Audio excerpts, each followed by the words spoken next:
Pinarayi മരുന്നിട്ട് കൊടുക്കുകയാണെന്ന് SDPI Tamil Nadu സംസ്ഥാന president Nellai Mubarak. SDPI Palakkad ജില്ലാ committee സംഘടിപ്പിച്ച ഇലക്ഷൻ പവർ മീറ്റ് 2025 ഉദ്ഘാടനം ചെയ്ത് സംസാരിക്കുകയായിരുന്നു അദ്ദേഹം. SDPIയെ പണം കൊണ്ടും അധികാരം കൊണ്ടും വിലക്കെടുക്കാനാവില്ലെന്ന തിരിച്ചറിവ് കൊണ്ടാണ് പാർട്ടി ദേശീയ പ്രസിഡന്റ് MK ഫൈസിയെ കള്ളക്കേസ് ചുമത്തി ജയിലിൽ അടച്ചതെന്നും എന്നാൽ സംഘപരിവാർ ഭീഷണിക്ക് മുന്നിൽ ഭയപ്പെടുന്ന പ്രസ്ഥാനമല്ല SDPI എന്നും അദ്ദേഹം പറഞ്ഞു.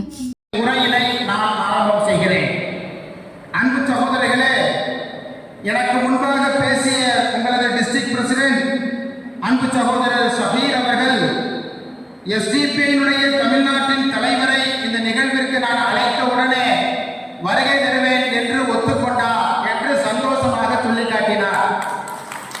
உண்மையிலேயே நான் உடனே ஒத்துக்கொண்டேன். அதற்கு முன்பாகவே PK உஸ்மான் அவர்களும் என்னிடத்தில் கேட்டிருந்தார். ஏன் உடனடியாக ஒத்துக்கொண்டேன் என்று சொன்னால் இது കേരള സർക്കാർ സംവിധാനങ്ങളിലെ വീഴ്ചകൾ പരിഹരിക്കുന്നതിന് പകരം ഇത് ചൂണ്ടിക്കാട്ടുന്ന ഉദ്യോഗസ്ഥർക്കെതിരായി നടപടിയെടുക്കുന്നത് അപലപനീയമാണെന്ന് സംസ്ഥാന പ്രസിഡന്റ് CPA ലത്തീഫ് പറഞ്ഞു. സംസ്ഥാന general secretary PK Usman, women India movement സംസ്ഥാന പ്രസിഡന്റ് സുനിത നിസാർ, ജില്ലാ ജനറൽ സെക്രട്ടറി ബഷീർ മൗലവി, ജില്ലാ വൈസ് പ്രസിഡന്റ് ഷെരീഫ് പട്ടാമ്പി എന്നിവർ സംസാരിച്ചു.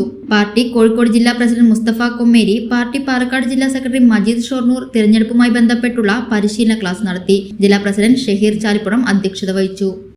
ஒரே உள்ளமாகத்தான் இருக்கிறது. எனவே நான் என்ன சொல்ல நினைக்கிறேனோ இன்றைக்கு அதை உங்களிடத்திலே சொல்ல இயலும் என்பதாக கருதி நான் தமிழிலே முழுவதுமாக உரையாற்ற ஆசைப்படுகிறேன்.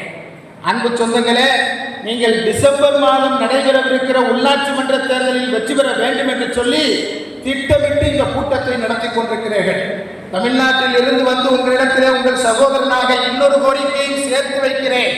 3 மாதங்களில் நடைபெறுகிற உள்ளாட்சி மன்ற தேர்தலில் வெற்றி பெற வேண்டும் என்று நினைக்கிற நீங்கள் 8 மாசத்தில் வரவிருக்கிற கேரளா அசம்பிளியிலும் வெற்றி பெற வேண்டும் என்று சொல்லி நீங்கள் ஒரு இலக்கை நிர்ணயித்து கேரளா சட்டமன்றத்துடைய கணக்கையும் நீங்கள் துவங்க வேண்டும். அதற்கும் நீங்கள் திட்டமிட வேண்டும் என்று உங்களிடத்திலே ஒரு கோரிக்கையாக நான் வைக்கிறேன்.